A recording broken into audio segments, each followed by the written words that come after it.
16절에 대한 얘기를 같이 나누겠습니다. 제일 먼저 여호야다가 제사장인데 요아스의 고모입니다. 요아스의 고모. 요아스의 고모가 6년 동안 이 개혁 장치를 잘 하고 그 다음에 요아스를 왕으로 등극시키려고 만반의 준비를 다 갖추어 놨는데 첫 번째 한 일이 무엇이냐 하면 자기와 모든 백성과 왕 사이에 언약을 세웠다. 언약을 세웠다. 무슨 언약을 세우느냐 하면 왕은 하나님의 말씀대로 나라를 통치하라. 이 말입니다. 왕은 하나님의 말씀대로 통치하고 그리고 백성들은 하나님의 말씀을 순종하고 그리고 하나님만 섬겨라. 절대로 우상을 만들거나 우상을 숭배하지도 못하게 했습니다. 자, 그렇게 하는 언약을 맺게 됩니다.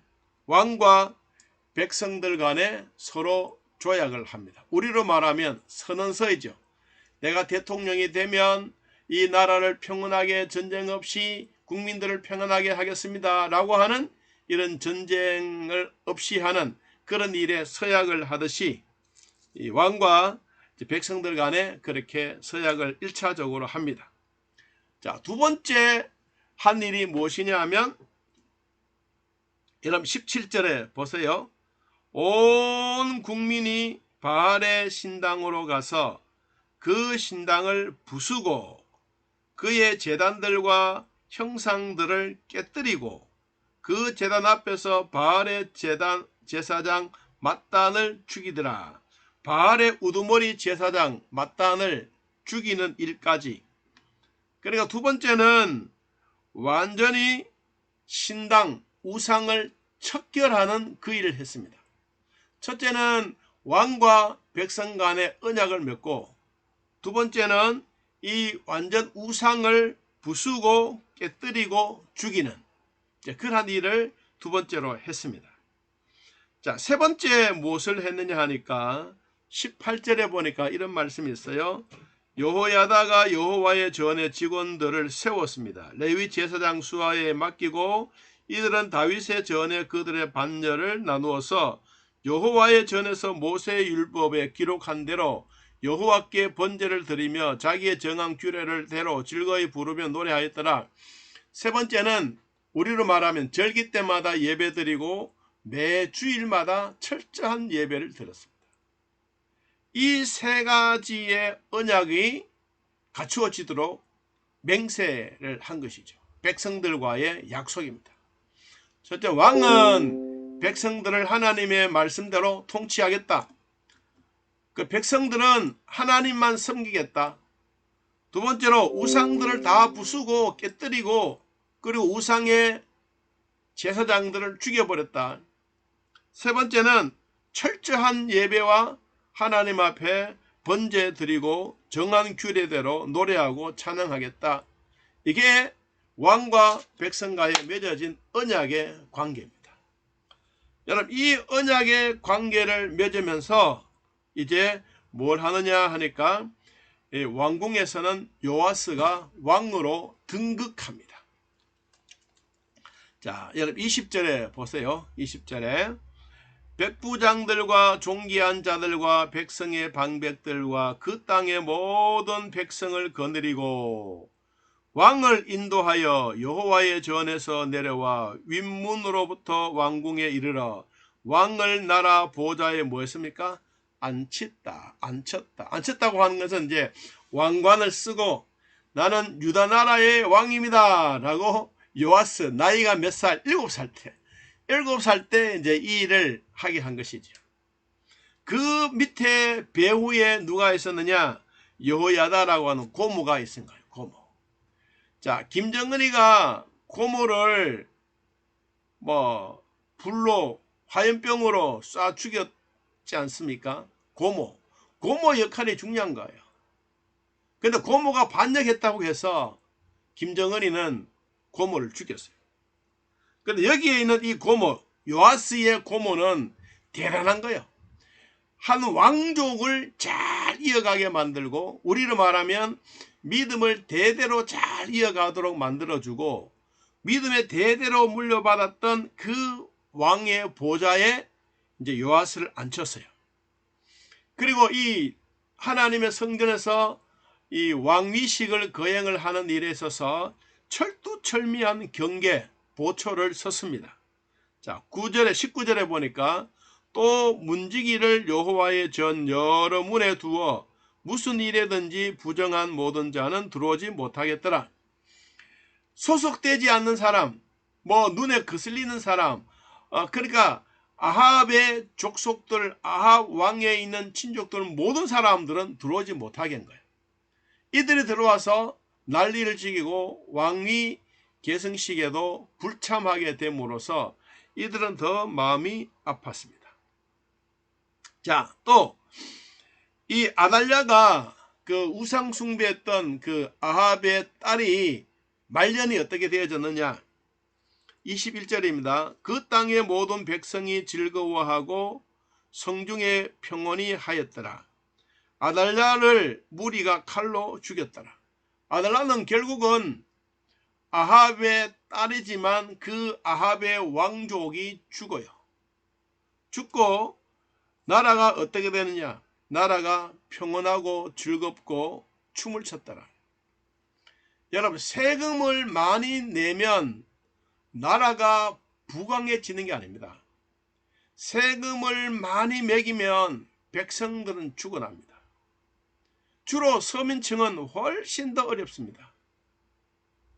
우리나라도 정부의 계획들이 수백조 원을 투자하여 나가는 일에 있어서 서민들은 죽어나는 거예요.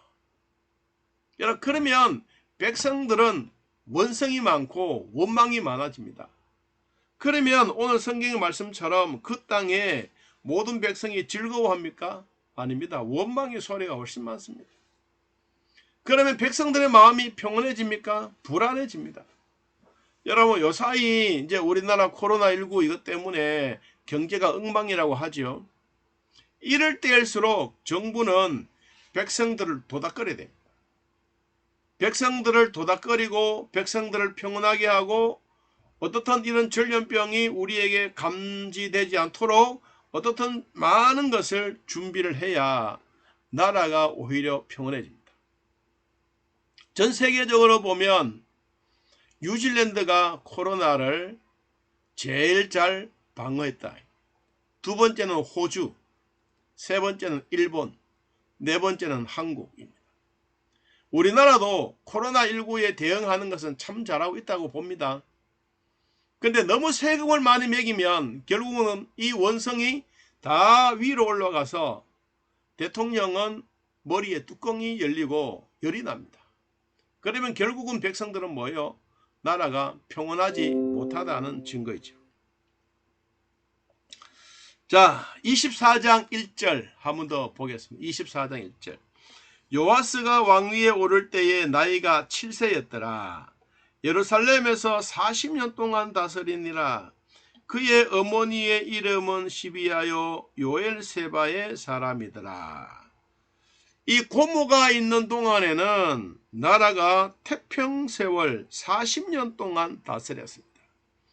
여러분, 우리나라 이스라엘 나라에 40년을 다스렸던 왕들이 별로 없습니다.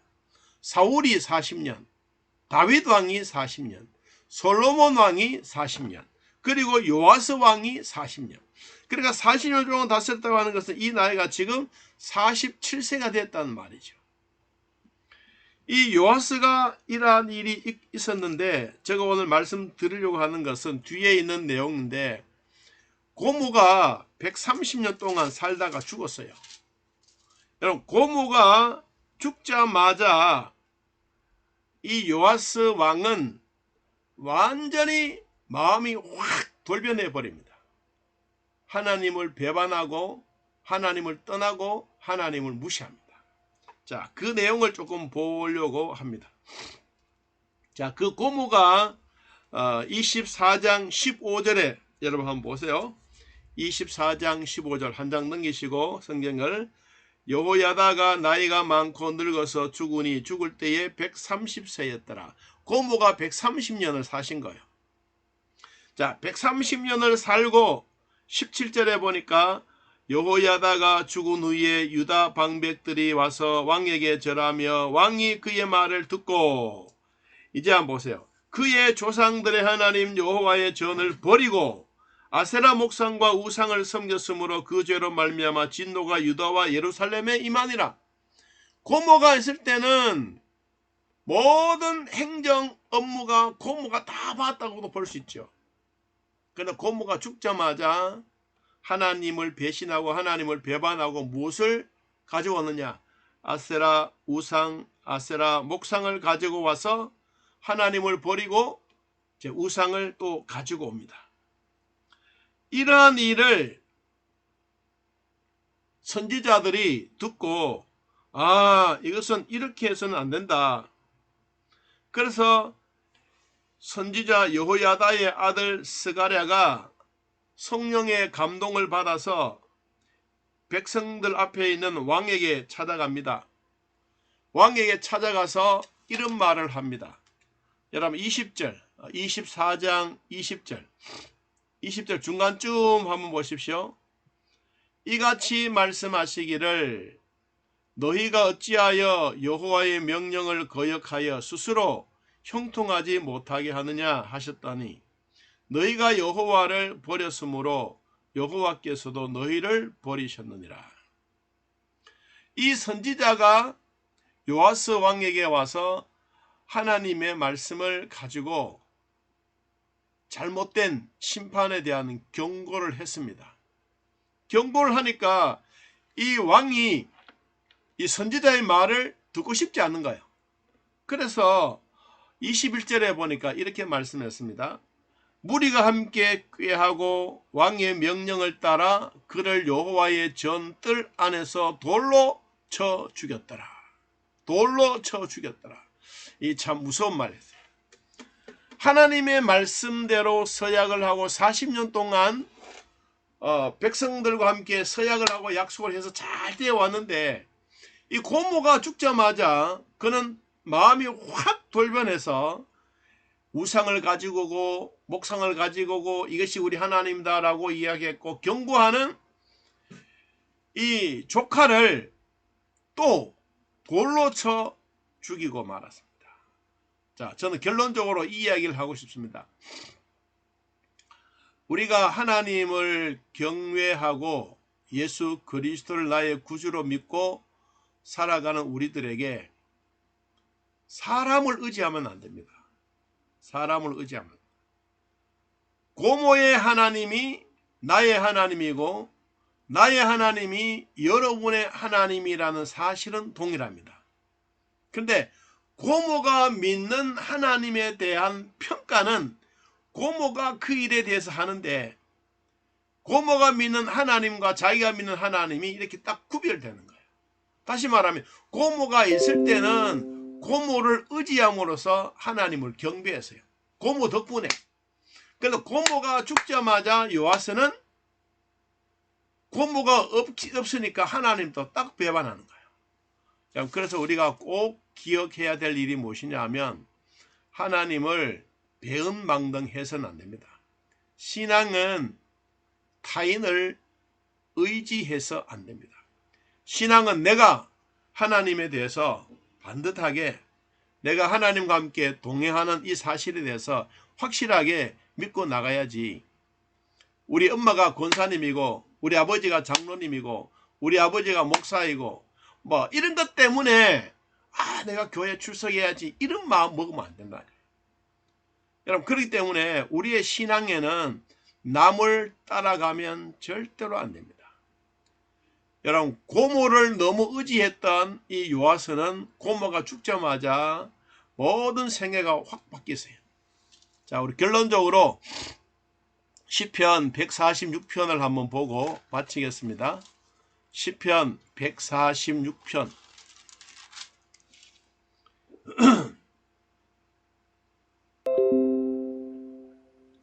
시편 146편 1절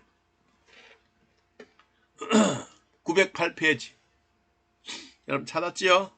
한번 읽어봅시다. 할렐루야. 내 영혼아 여호와를 찬양하라. 나의 생전에 여호와를 찬양하며 나의 평생에 내 하나님을 찬송하리로다. 귀인들을 의지하지 말며 도울 힘이 없는 인생도 의지하지 말지니 그의 호흡이 끊어지면 흙으로 돌아가서 그날에 그의 생각이 소멸하리로다. 야곱의 하나님을 자기의 도움으로 삼으며 여호와 자기 하나님에게 자기의 소망을 두는 자는 복이 있도다. 귀인도 부자도 고모도 인력도 의지하지 말고 하나님을 의지해라. 그 하나님 앞에 소망을 두고 그 하나님을 믿고 나아가라. 그리하면 하나님이 복을 주신다.